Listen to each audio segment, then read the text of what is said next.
Ever booked a meeting through HubSpot and wondered what information they're actually gathering about you? It's a fair question, right? In today's digital world, data privacy is a big deal, and knowing what you're sharing is crucial. So, let's dive deep into the world of HubSpot meetings and uncover exactly what information they collect, how they use it, and why it matters to you. Think about it. Scheduling meetings used to be a nightmare. Endless email chains, back and forths about availability, time zone conversions. It was a mess. Then came along tools like HubSpot Meetings, promising streamlined scheduling and a smoother experience. And they delivered.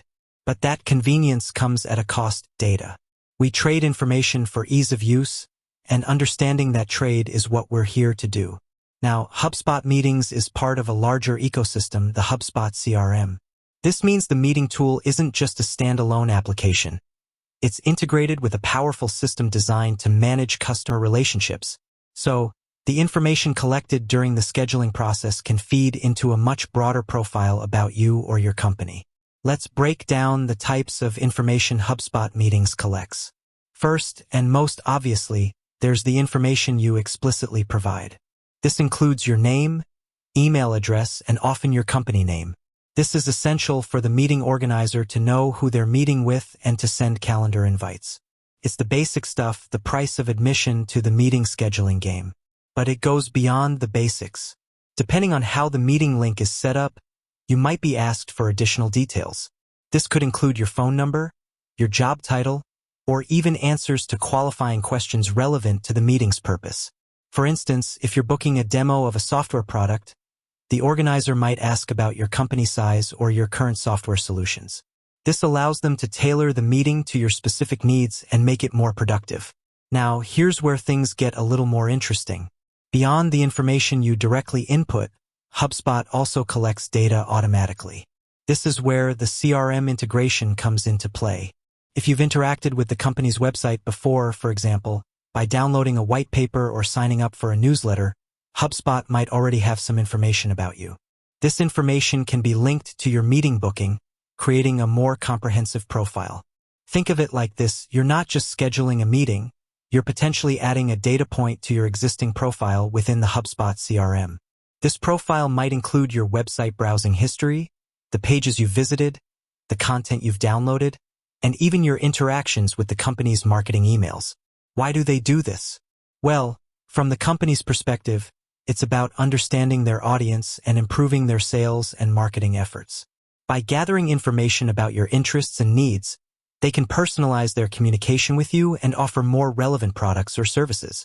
It's all about creating a better customer experience, or at least that's the idea. But what about you? What does this mean for your privacy? It's important to understand that HubSpot, like many other companies, has a privacy policy that outlines how they collect, use, and share your data. It's always a good idea to review these policies, even though they can be long and complex. Look for information about data retention, data security, and your rights regarding your personal information.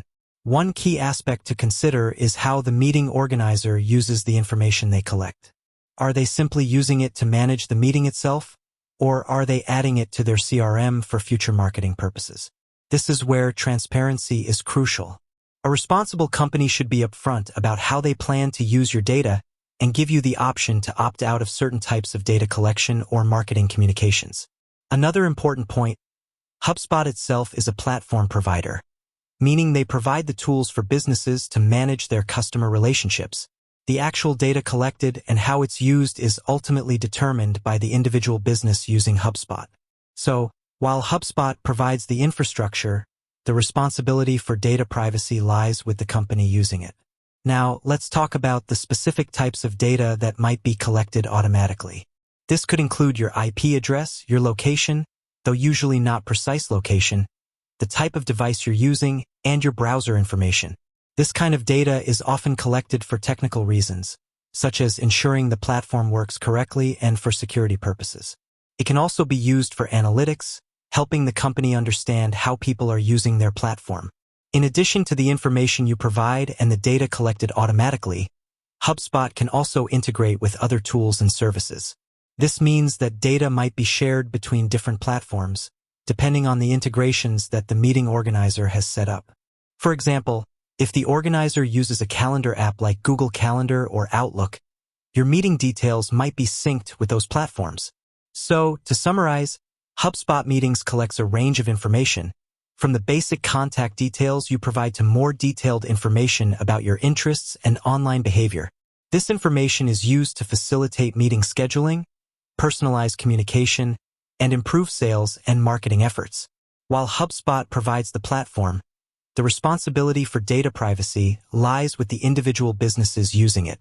It's crucial to be aware of the information you're sharing and to understand how it might be used. Always review the privacy policies of the companies you interact with and exercise your rights regarding your personal data. With that said, thanks for watching, and until next time.